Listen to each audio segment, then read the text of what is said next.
So I get misgendered at work about half the time, and I just inwardly roll my eyes and sigh at it. And the thing I'm realizing now is that has become such a knee-jerk reaction that I'm having it when people gender me correctly, and it's like I'm annoyed when you use gendered language to speak to me, so don't. What in God's holy name are you blathering about? Whoa, wait a minute, let me get this straight. So that person just said that when he gets misgendered, he has a knee-jerk reaction of inwardly rolling his eyes and sighing, so he clearly doesn't like it, okay. However, he also said that he has the same knee-jerk reaction of inwardly rolling his eyes and sighing when he gets gendered correctly. So it sounds like trying to talk to this person is a lose-lose situation, and I think the only course of action from this point forward is to avoid talking to that person and others like him at all costs. Am I right? I mean, he said it, not me, he said it. Anyway, welcome back. Thank you guys so much for joining me. Now, I often say on this channel that this whole silly little exercise is about demoralization and division and the destruction of the American way of life. Now, most of you understand that, but there are still a few people out there that say, whoa, Mike, relax. You're over-exaggerating. You're being hyperbolic. Just relax. To those I say, stay tuned. After today's video, I'm pretty sure you're going to say, I hit the nail on the head. So let's get into it. Now, if you're wondering what you're looking at on the screen here, by the way, I don't have a solid answer for you. What the hell is even that? Now, I'm fairly certain that's just an extremely talented makeup and special effects artist, but with all the bizarre alterations, surgeries, injections that we're seeing people doing to their faces and bodies these days, I would not be one bit shocked if someone actually did that to themselves to, look like Elvira or whatever the that was supposed to be. Anyway, let's get back to demoralization and division. Now, at this point, I think we all know about the horrible tragedy that happened last week at that Christian school in Tennessee. And I think we all know who the perpetrator of that tragedy was, too. So, yesterday was something called Transgender Day of Visibility. All right, now the activists changed the name to something else that was slightly more intimidating, but I won't get into that. So for Transgender Day of Visibility, former Vice President Joe Biden actually tweeted this. Yes, this is a real tweet. On Transgender Day of Visibility, we want you to know that we see you just as you are, made in the image of God and deserving of dignity, respect, and support. We will never stop working to create a world where you won't have to be brave just to be yourself. And then they included this little thing here, where it's got the White House insignia on it, and it says, transgender people deserve love, dignity, and respect. Down below, it's got the signatures of former Vice President Joe Biden and not a Dr. Joe Biden. There you go.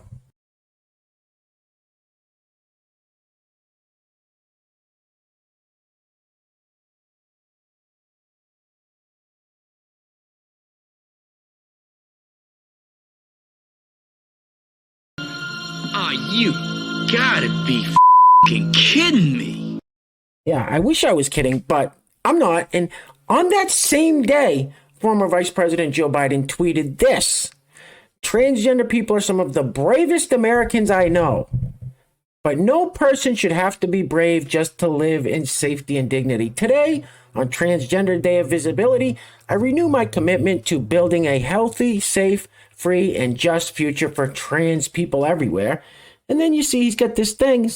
Since day one, President Biden has taken action to advance inclusion, equity, and opportunity for transgender Americans. That's a tweet from the White House. And then it's got this big list of like 10 or 12 things.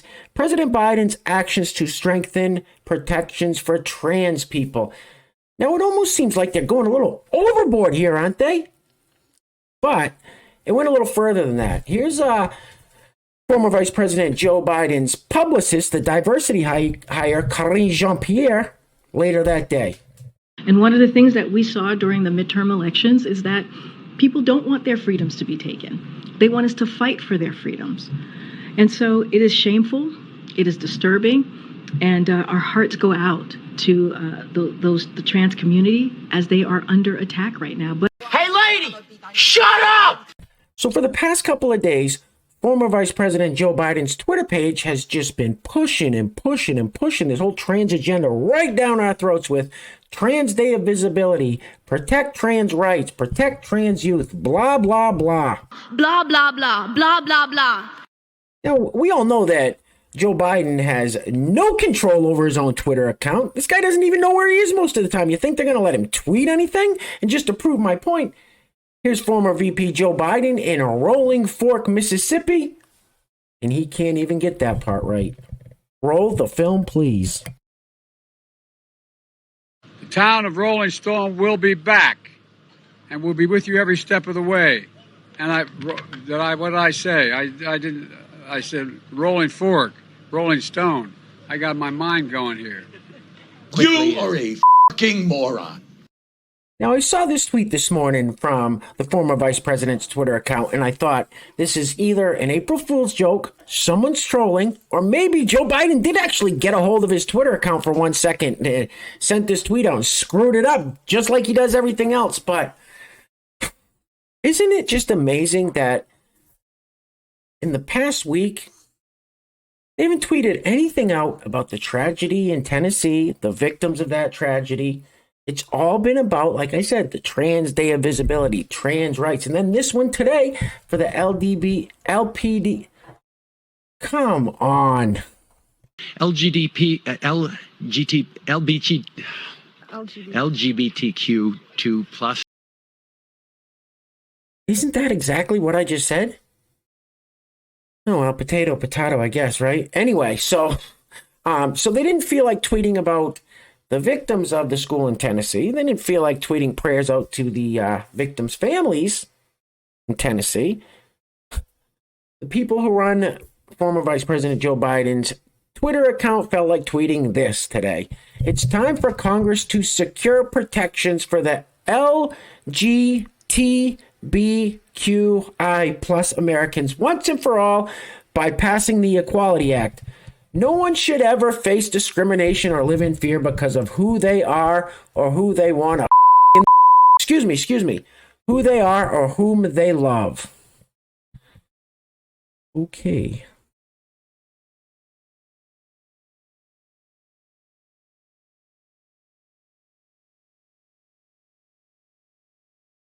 This sounds very gay. So I think at this point, everybody can see that none of this is by accident, right?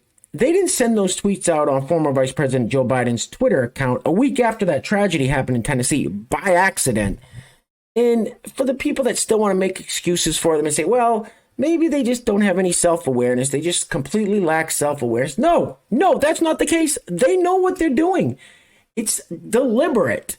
Let's say it together. It's the demoralization and, come on, say it with me, demoralization and division, and ultimately the destruction of the American way of life. They want to get rid of the Judeo-Christian values that this country was founded on and usher in their Marxist and socialist society.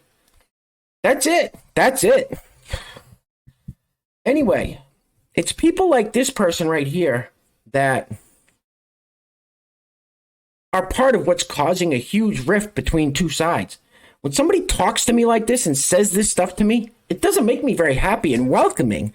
The comment says, if someone said this to this person, if you can choose to be called he, him, why can't we choose not to be called cis?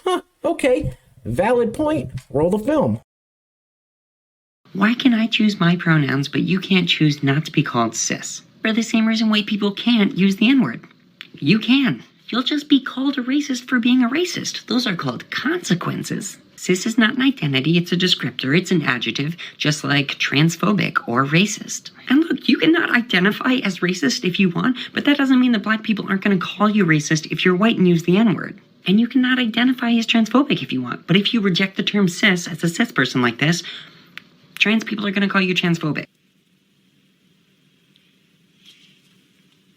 You pompous, stuck-up, snot-nosed, twerp, scumbag, face, dickhead, asshole. So wait a minute, if we don't want to be called their made-up terms like cis, that somehow makes us transphobes, yet he can demand in his condescending way that we call him whatever pronoun he so chooses that day? Jesus.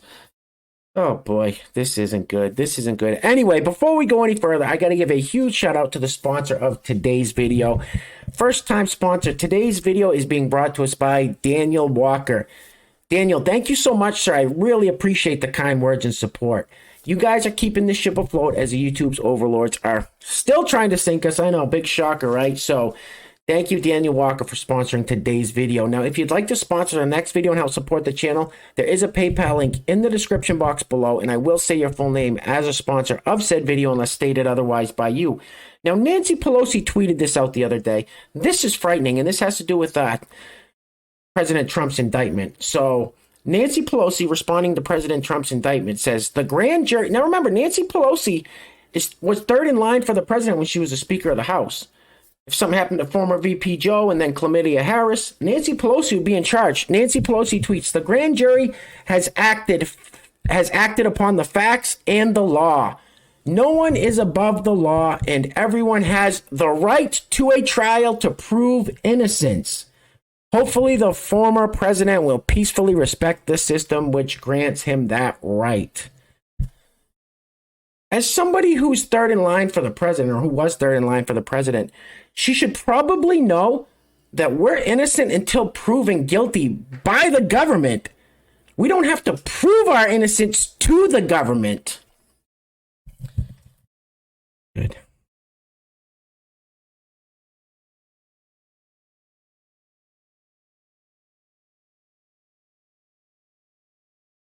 We are so.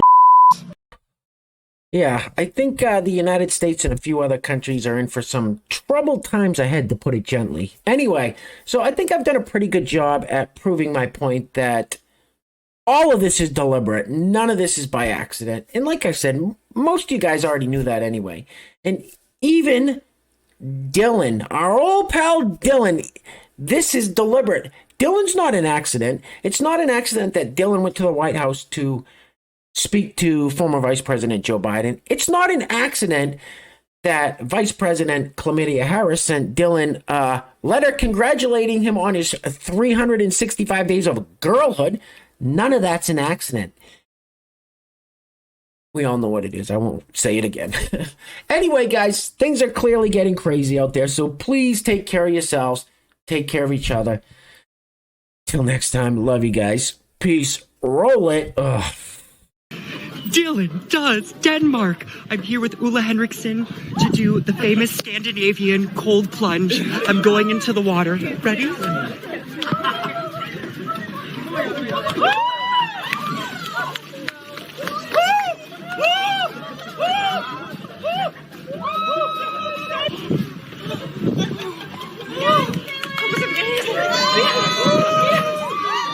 Love ya! Cute guy asks me to go in with him. Oh my god! Oh my god! Yes,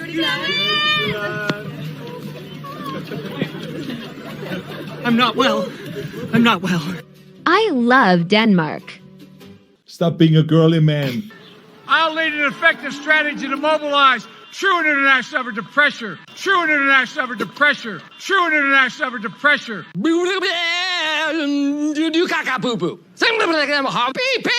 And you ain't black.